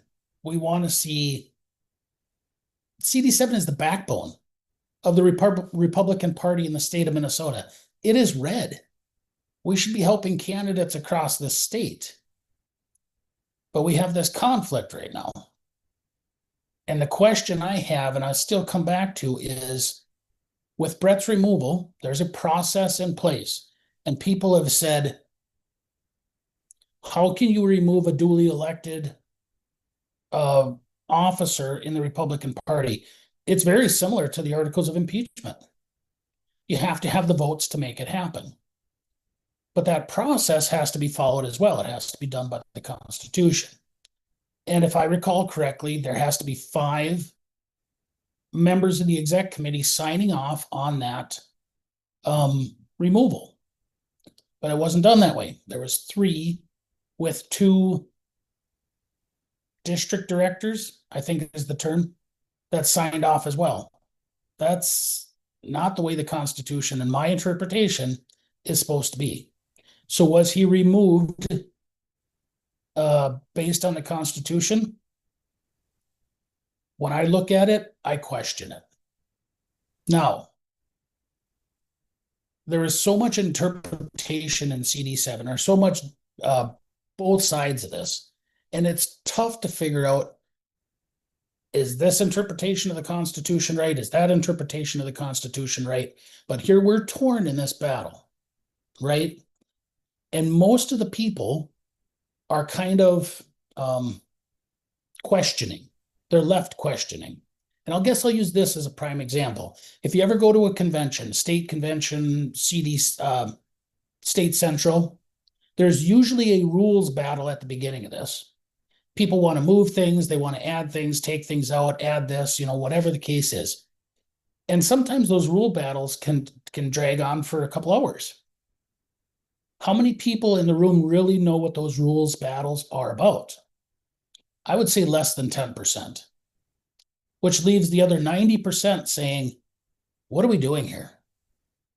And I think the situation in CD7 is very similar. There's rules battles that are taking place. There's constitutional questions that are taking place.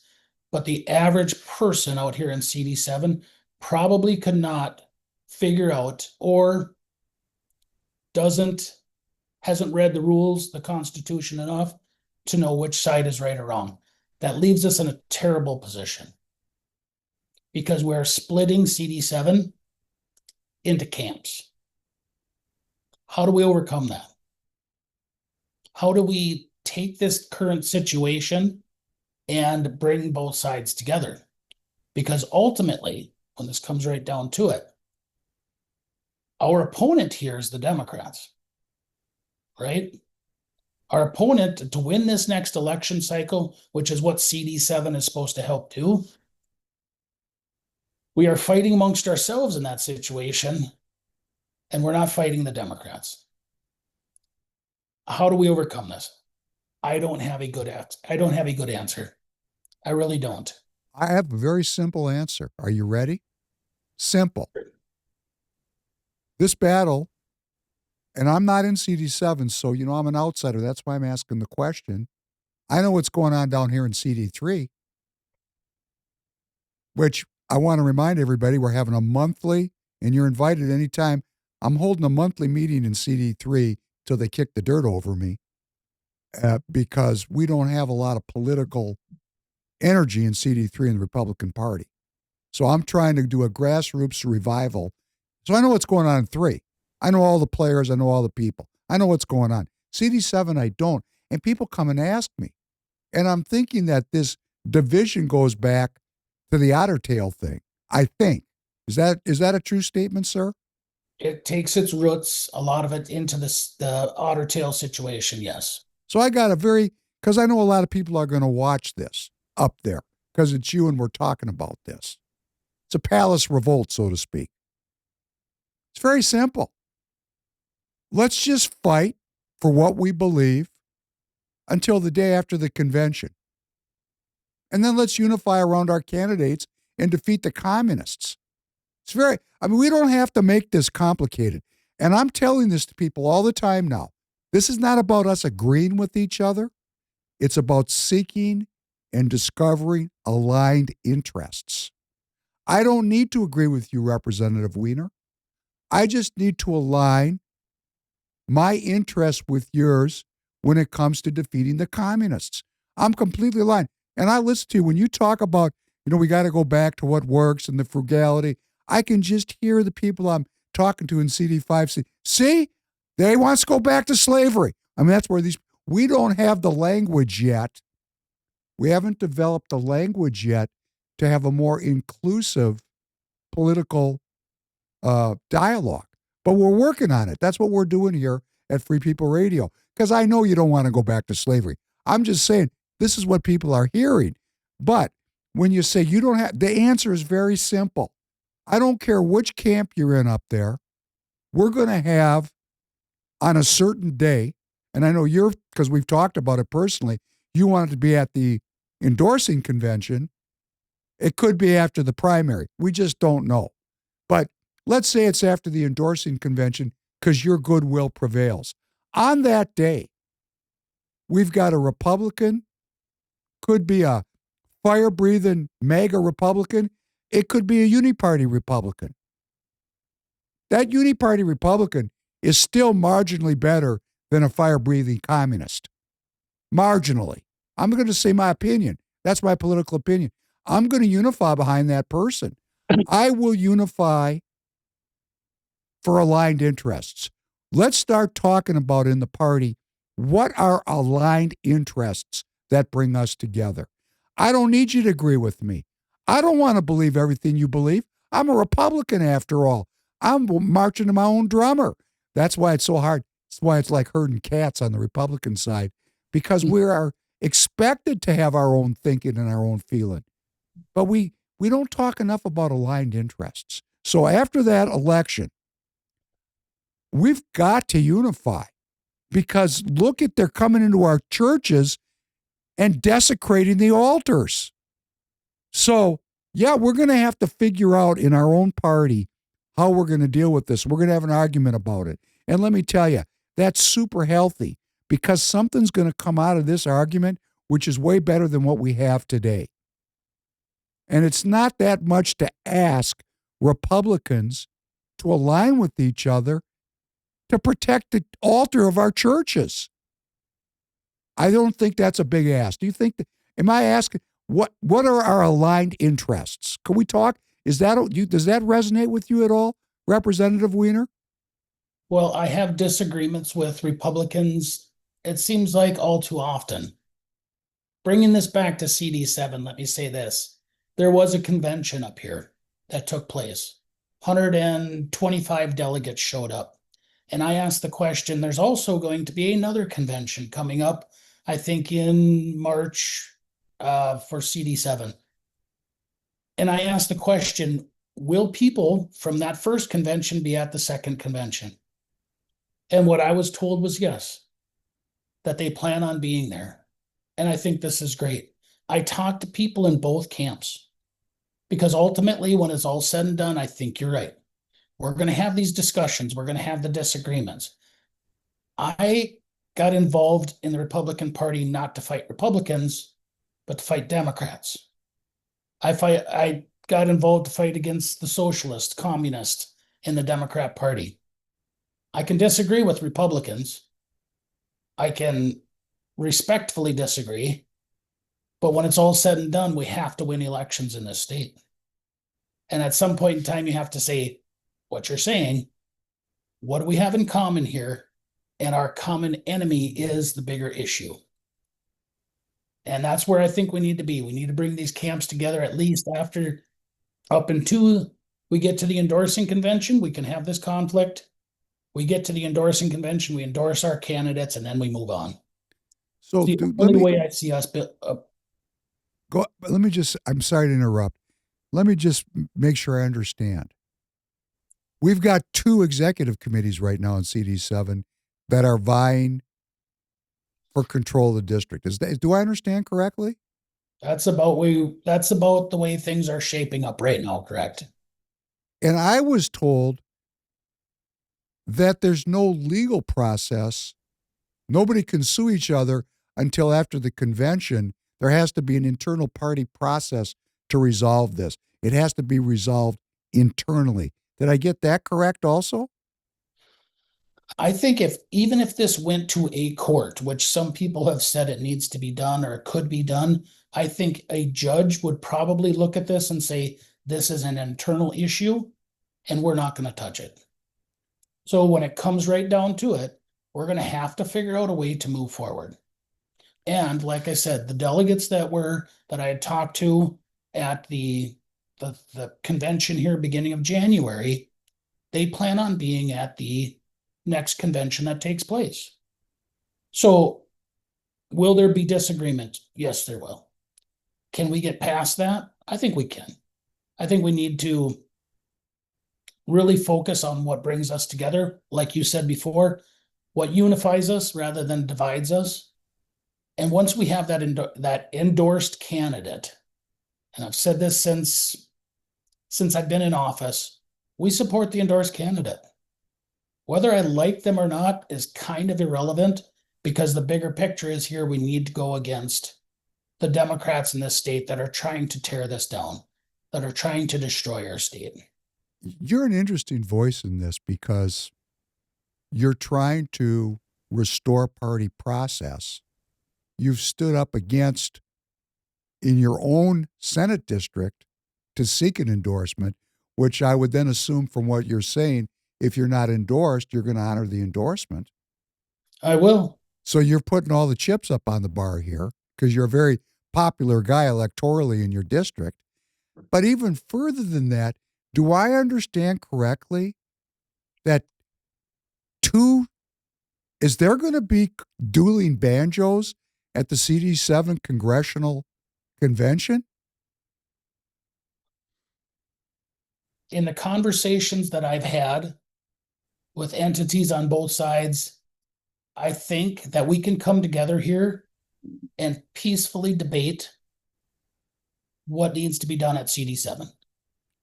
I think we can at that convention. So what you're saying is there's a deal. It just hasn't been consummated yet. There is an agreement. There's an agreement. I wouldn't say we're to that point yet. I think at CD7 is where that is going to come up. But at that time, I think both sides have to realize that we can dig in our heels and we can point blame, we can cast aspersions, but we have to come to some agreement at that point in time for the good of the party, for the good of the people, and to take our state back. Because if we go into this next election cycle fractured, that strength that CD7 should be, like I said, it's the backbone of the Republican Party in the state of Minnesota. What are you without a backbone? What are you without that support? You're basically entirely red. You're goo on the ground without a backbone. But I'm going to say again, and you know where I'm coming from. This fight in the party is going to continue. Sure. But why is it so hard for everybody to just say after the convention, we have aligned interests, we'll start fighting again after the general. The day after the general, we have to have what's called a ceasefire. I mean, I'm a proponent, and you know where I'm coming from, and my audience knows where I'm coming from. And you talk to me, and look what you're doing up there. You know, you're not, I mean, you're bucking the party orthodoxy yourself, but you're also saying it's healthy. This is politics. And I agree with you. And we just have to build in a new idea. Because I hear the Reagan thing, well, you know, never criticize a fellow Republican. Or that might have worked then. Right now it needs to be from the day after we have a candidate to the day after the general election, we're putting down our intra-party conflict to focus on our aligned interest. And then we had people, hey, we got a lot of people in our party that surprised us. Like Michael Broadcorp was on the party payroll and he endorsed Harris Waltz. So when they do that, they kind of tell you who they are. And Republicans are still going on his show. And I'm thinking to myself, wow, not only can you out yourself as a communist, but then people go on, like I saw Adam Schwartzy go on his show. I'm thinking to myself, okay, that's very liberal of you to go on there, because that's what that is. That's very liberal.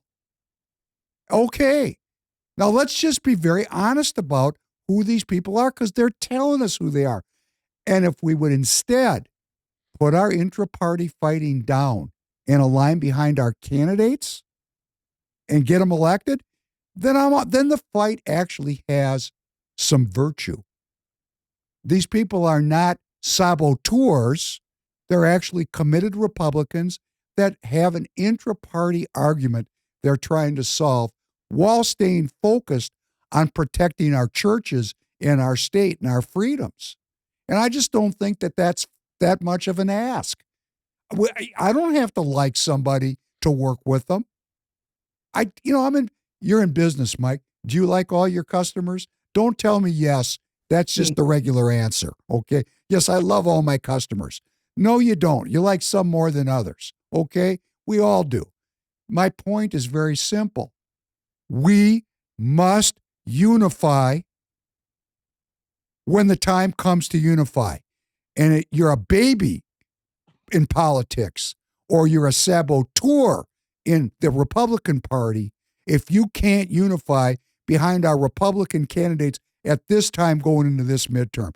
If you're going to sit on the sidelines and criticize or jump over to the other side, I'm not going to forget that behavior. I'm just not. That's me. That's my statement. But I'm just a pundit. You're a representative. So I'm going to give you the last word. I'll say it this way. We're thrown into the politics in Minnesota, but there's vastly different personalities, points of view, things like that. I sit right next to Andrew Myers. He sits one side of me. Jeff Whitty sits to the other. Their districts are entirely different than mine. Could I run in Andrew Myers' district and win? The way I speak, the way I talk? Probably not.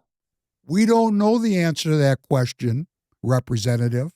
We don't know. We know an orthodoxy that they tell us down here in CD3. And what do we got in CD3? Nothing. There's nothing left here. Would Andrew Myers win up in my district? He could. You know why?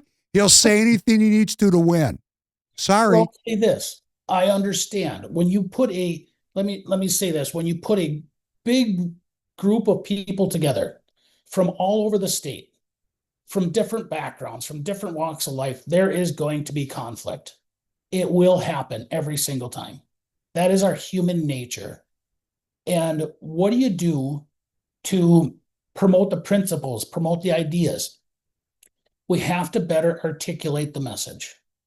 I believe that a more conservative message can resonate in the metro.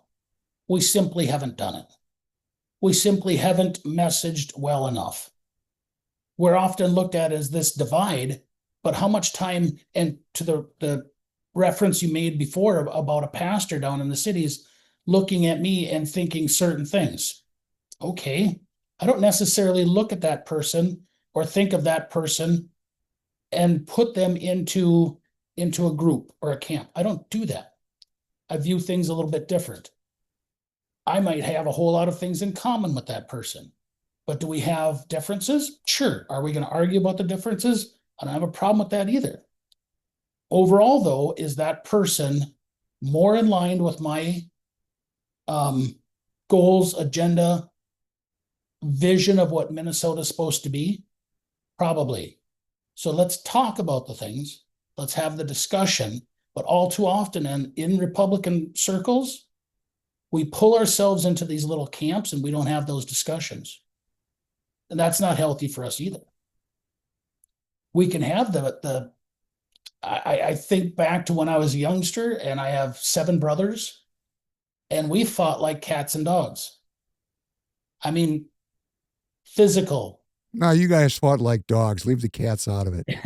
We fought at the same time. Did we defend each other? If there was an outside entity that threatened one of us, dang right. You think you're going to get away with pushing my brother around? No. That just didn't happen. Why can't we have the same mentality when it comes to politics in the state of Minnesota? Can I let me just say, and I'm still going to give you the last word. My with Andrew Myers is in my district, so I follow everything he does. I think a conservative message is what's missing in CD3 since Eric Paulson trashed Trump in 2015 and 2016. So we let this district go by not supporting, for example, the chair of SD45, Kathy Folk, who lost her Senate race, she refused to endorse Trump in the last cycle. So, when you do this, when you do it in an election cycle, between here and there, between the convention to the general, when we're divided in there, we're going to lose. And we did here in 45 because of that. So I don't think it's a big ask. And when you say, do we talk to each other? It's not me. I'll talk to anybody. I mean, I try to have good relations with Stan Hamilton down here in CD3. And something happened. He called me up, called me up and started swearing at me. He's still my friend. I'm not angry at him for losing his temper. I got a stronger spine than that. But, come on. If we're going to talk, we have to look at where the wall is for talking. And it's not here at Free People Radio. I'll talk to anybody. I'll go anywhere, anytime to talk to anybody, and I'll listen to them because I am seeking the kind of evolution in the party that gives us a winning message. I'm not looking at power. I'm looking at the people. What do we need to do as a party to bring these non-activated, non-participating people into the party so that we have a get out the vote mechanism so that we can win elections? And that's, I'm very strategic and very political about what I'm trying to achieve. Anyway, you have the last word. Please, go. We got about 5 minutes left. Please. Okay. Finish this. Land the plane, please, the way you think it needs to get on the ground. Being in politics has been an extremely educational experience for me. It's amazing that the things that I thought were priorities before, I get into this and I think, boy, I was kind of wrong about some stuff. The division in our party, the different mindsets and so forth. What does it mean? What does it show to me? If we had a center of influence, if you had leadership, if you had some guiding principles, and I look at what Kennedy did in the 1960s, the race to the moon, basically saying that the Marxists, the communists were going to beat us, and the whole country rallied behind him.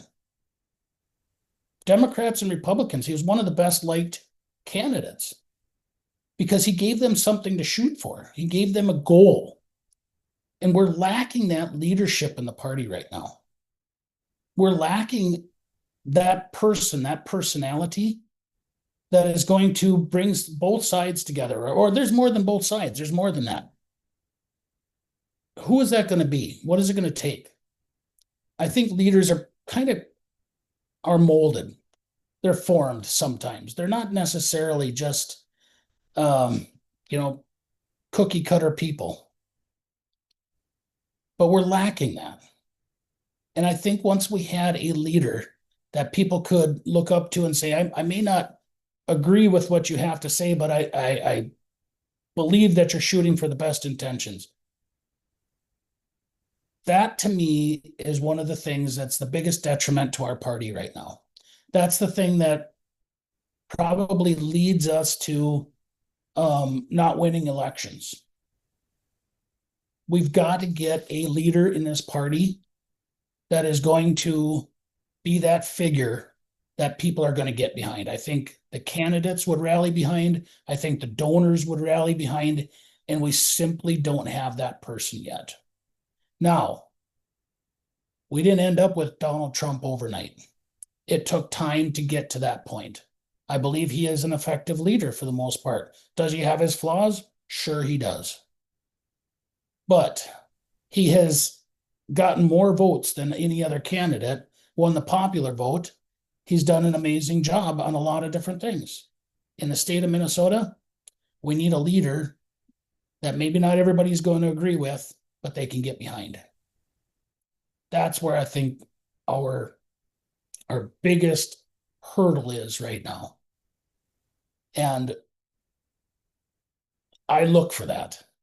I wait for that. I hope somebody fills that role sooner rather than later, because we can't afford another Democrat trifecta in this state.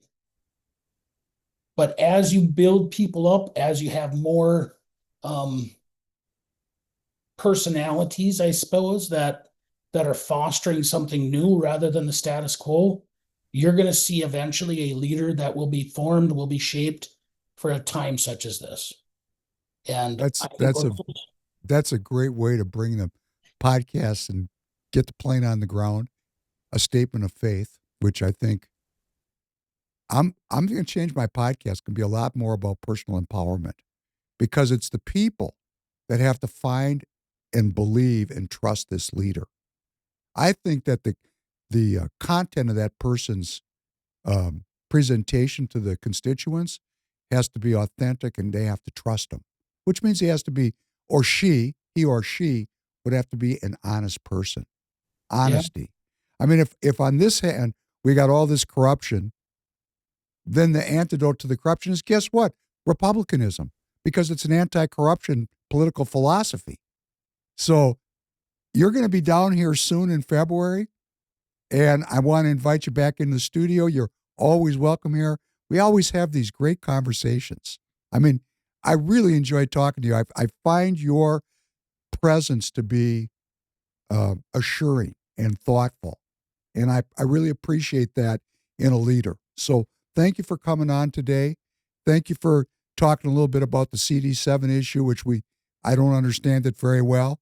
And your articles of impeachment, that's going to be national news here very shortly. Well, I was on the BBC yesterday, actually. Wow. Working for the Crown on that one. Wow. There you go. How timely and appropriate that is. Tell them where to send the check. When you show up for the BBC, they like to pay anyhow. Let's take their money. You know, somebody said to me one time, you can take their money as long as you don't sell out. See, that's the key.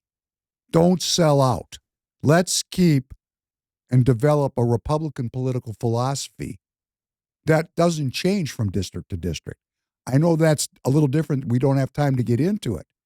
But I think we're at a moment in time where people are so polarized that if you're not honest about what you believe, or as Tim Pawlenty and Zach Duckworth agreed, you have to trick the Republican base to get elected.